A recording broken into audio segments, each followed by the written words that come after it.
प्रभु बैंकको घर र गाडी कर्जा योजना 3 करोडसम्म ऋण लिन सकिने। प्रभु बैंकले घर तथा व्यक्तिगत प्रयोजनका सवारी साधन खरिदका लागि नयाँ कर्जा योजना ल्याएको छ। बैंकले दुवै कर्जामा कम सेवा शुल्क र आधार दरमा न्यून प्रिमियमको सुविधा दिने जनाएको छ। व्यक्तिगत प्रयोजनका लागि गाडी खरिद गर्न चाहने ग्राहकलाई बैंकले 7 वर्षसम्मको अटो लोन उपलब्ध गराउने भएको छ। अटो लोनमा पनि 0.50% सेवा शुल्क र औसत आधार दरमा 0.50% थप ब्याज दर कायम गरिएको छ। यस योजनाबाट घर वा अपार्टमेन्ट खरिद गर्ने, नयाँ घर निर्माण गर्ने तथा भइरहेको घर मर्मत गर्ने ग्राहक लाभान्वित हुनेछन्। घर निर्माणका लागि आवश्यक जग्गा खरिद गर्न पनि यही योजना अन्तर्गत कर्जा लिन सकिने बैंकले जनाएको छ।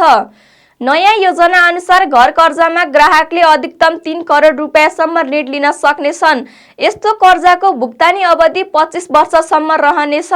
बैंकले घर कर्जामा 0.50% सेवा शुल्क तोकेको छ भने ब्याज दर औसत आधार दर भन्दा 0.50% मात्र बढी हुने जनाएको छ। कर्जा लिन आवश्यक कागजात पूरा रूपमा बुझाएपछि 2 कार्यदिनभित्रै डेलिभरी अर्डर उपलब्ध गराउने व्यवस्था गरिएको बैंकको भनाइ छ। बैंकले उक्त कर्जा सुविधा देशभरका 300 शाखाबाट उपलब्ध हुने जनाएको छ।